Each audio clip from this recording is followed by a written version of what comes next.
In this video, I'm going to be going over the state of the dating market again. This is a post that was made 11 hours ago on Reddit, and it says, "Do you think online dating is like a shopping for a partner?" I mean, yeah, it basically is what dating has come down to in this day and age. I mean, the dating app is literally just another form of selling yourself. It's basically building up a brand for dating.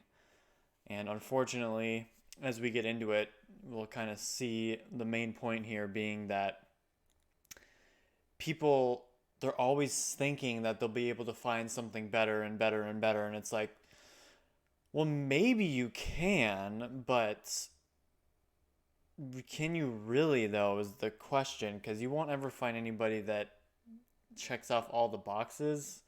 I hate to say it, but not everybody is a complete package. Somebody's always missing something. Nobody is feature complete, as it were. So it says, "My sister has been dating through Hinge for almost a year now, and I find her attitude towards this very weird. She would go on a date, we'll have a great time, and then say, 'What if I find a better fit for me?' and start scrolling through the profiles again. It's so weird. I'm always like, 'You like the guy, stop this search for perfection now, jeez.' Nobody ever found the right person anywhere. If you get into that kind of unrealistic mindset, you will soon be disappointed. Sad guru." I think I've heard of him before. I'm not sure, but I 100% agree. It's even something that I found doing myself sometimes is thinking that there's always something better, somebody who checks off more boxes. And it's like, you don't know that, and you never will. The only thing I can definitely guarantee is that you will definitely find everybody that you do find will always be missing a check mark on your list. Nobody will ever fill the void, as it were, for every single thing that you think they need to have to be the perfect person. That's kind of what dating is. It's just trying to figure out somebody that you have chemistry with, that you can try and build upon a firm foundation. Not saying it's going to be a perfect foundation, but something that at least you feel like you can build something with that other person. And it's just what it's come down to in today's day and age is just a perpetual wheel of, oh, that was nice, but I might be missing something. And it's just a terrible mindset to be in because, newsflash, you're always going to miss something. Something has to be sacrificed to do something else. If you want to start going to the gym, you might have to sacrifice some time doing other things to make it to the gym. If you want to get better at reading, you might have to sacrifice some time playing some games to get better at reading. If you want to learn a language, you might have to sacrifice some time doing your other hobbies. Everything in life is a sacrifice for something else. If you want to sleep in, you're sacrificing more time to get stuff done. It's just a balance of sacrifices in life, and that's all it is. And so thinking that you're going to find somebody, you're just sacrificing all that time that you could be trying to build something with somebody to then just keep chasing something that doesn't exist, which is the ideal person. It's it just blows my mind. I mean, I understand it because I've been there before, but it is something where it's like after a while you just kind of have to come to the realization that the perfect one does not exist. So why keep trying to chase something that doesn't exist? Find something that has some core principles. I keep saying something, someone who has core principles that align with yours, and then try and build from there. That is the only way you will ever be able to build a relationship that has any staying power. We come down here and read some of the comments. "I'm an a-hole on dating apps. I hate myself when I'm on them, so I'm not on them anymore. I've actually met people I had passed on the apps in person around my city and had a very different impression. The apps are completely based off of being shallow." This is kind of my particulars, as it were, with the dating apps is that you only see what people want you to see. It's the same thing with Instagram. It's like you only see the very best. You never see everything else that's going on in their life, every other circumstance. It's the same thing when you see all these guys online from personal experience who seem to hit it big no matter what, and they just seem to be blowing by you, and you're like, man, what am I doing wrong? It's like, well, you don't know the full story. You just see a picture and assume everything else. You don't know everything else that's going on in their life, all the circumstances and things like that. And you don't have to, and it's a good thing you don't. Because if once you understand that, you can kind of rein it back in and say, okay, what can I do today to be better tomorrow? The same thing with these dating apps. It's like you only see these very exquisite photos that people have taken. Some of them take time to get the kind of quality photo, which in a way can be a telltale sign that they at least take a little more time and effort in their dating apps. But it can also be very manufactured. And you can fake a lifestyle you don't live with money you don't have. And at the end of the day, even just showing that again would be just being shallow because you're just being used or showing yourself as a tool for purchasing power and things of that nature. I was never on the apps, but my girlfriend said basically the same thing about her experience with them. She said she was super shallow on them and didn't like who she was on the apps, but the whole concept of them kind of funnels you into being that way. I've seen her Hinge profile from before we started dating, and we agreed that if we come across each other on the apps, we probably wouldn't even have matched because most of the things that attract me to her aren't things that there's any reasonable way to distill into a profile like that. And see, that's another thing. It adds on to the previous point. It's like you don't get the authentic self, you don't get any of the charm, you don't get any of the playful banter or anything like that you would in a real life interaction. It's just a photo and then you just swipe on the photo. That you have no idea who this person is. It's basically just taking a shot in the dark at that point. Now, don't get me wrong. I mean, dating apps can definitely help, especially connect people who otherwise may not ever see each other in real life.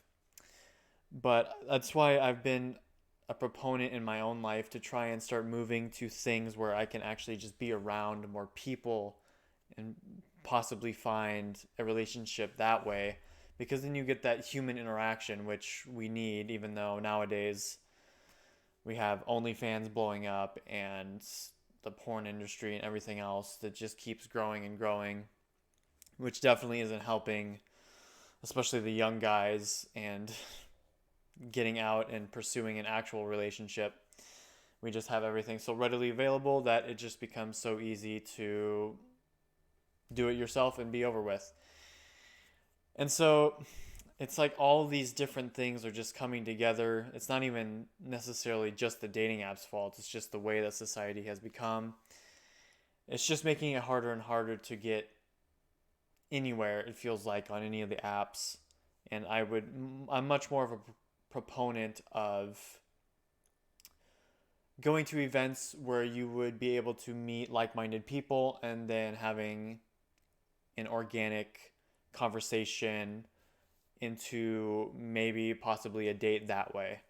I think it's just a better way to go. That just means the apps are working as intended. If they were actually made to work, they would keep losing customers. Online dating is built to maximize matches, not long time relationships. And yeah, I definitely see the point there. And that's another thing too. It's like at the end of the day, the apps are built to make money. And so how do they make money? They keep people on the apps. So they got to do what they can to keep retaining people, to keep them coming back. And that's why, unfortunately, while I do understand that it's a business and they want to make money, it's unfortunate that they don't try and help more people along that way while trying to make the money. I mean, but that is unfortunately how a lot of people like to run businesses, is just to maximize profits, which I understand, but it's just an unfortunate part of society. Not really anything we can do about that. But like I said, the only real way to get around that would be to stop, to the best of your ability, stop using the app and start at least integrating yourself a little bit more into other activities where you're around like-minded people to maybe find that connection. So this one is apparently is disagreeing. It says, not really, believe it or not. The actual monetization model is entirely in putting the user as close to possible to feeling like they need to spend money without risking them uninstalling. Most of the time it's completely fine if you make good relationships, because if every meetup you had sucked, then you'd uninstall, but they can't give you meetups that don't suck, but also somehow can never become good relationships because that's simply not how people work. Source. Because I had us do black box testing on apps and software development. It was actually really interesting and kind of funny. Kind of as funny as it is sad. I mean, we have no proof for anything like this. I mean, I can understand what he's saying here. And that was kind of something that I had pointed back to in a previous video. It's like where my personal experience is that there's just all those profiles that were just three pictures, relatively the same. I mean, it was a different person in the pictures, and it was this almost similar tags on all of them, and it's like you see enough of those. It's like, okay, well, it's not that many people doing it. It's obviously just made up profiles. And so in that way, it kind of is a way to get people to stay on. But that's not really what he's saying here, I suppose. He's saying good matchups. And I don't know. I would just need to see more data on that. I haven't seen enough on that to know. All I know is that they want to make money, and that's just obvious. So, not gonna lie, until you said source, I was like, wow, this dude really used himself as a test and came to all these conclusions. I don't buy it. Oh, I mean, again, we have, he says source, but what does that really mean? I don't know. It's more like a job interview, but our experience may differ because I am a man. I mean, like I said, at the end of the day, these apps, Instagram, all of it is just you trying to sell yourself in the best way you can. You're trying to market yourself to be better than your competition. I mean, that's all it is. And so yeah, it's just unfortunate the state of dating that we're in with these apps especially, and that also ties into just society as a whole, with just more and more people downloading and contributing to OnlyFans and things like that, which still blows my mind. It's like, why would people pay for that? But I guess I'll never know. But it's just a combination of that and just more and more people separating, not trying to have any human contact in their life, so that everything's just done at home, including those more intimate encounters, and that it's just done with themselves. It's I really wish we could find a way to change that, but I'm not sure what we're going to be able to do. Let me know down in the comments what you guys think about the dating apps. I think as a whole, they're not great. I mean, they do okay, I suppose, but it's more for short term than anything. I just don't see any real staying power on them. I mean, not to say that you can't find long term. I actually have quite a few friends who found um, their wife, their now wives through it, and so it's definitely not impossible. But on a balance of probabilities, yeah, it's kind of not great. But yeah, I hope you guys enjoyed. If you did, make sure to leave a like, and like I said, comment down below what you guys think about the whole situation. I definitely don't see it getting better anywhere in the near future. Yeah, but yeah, hope to see you guys around. Peace.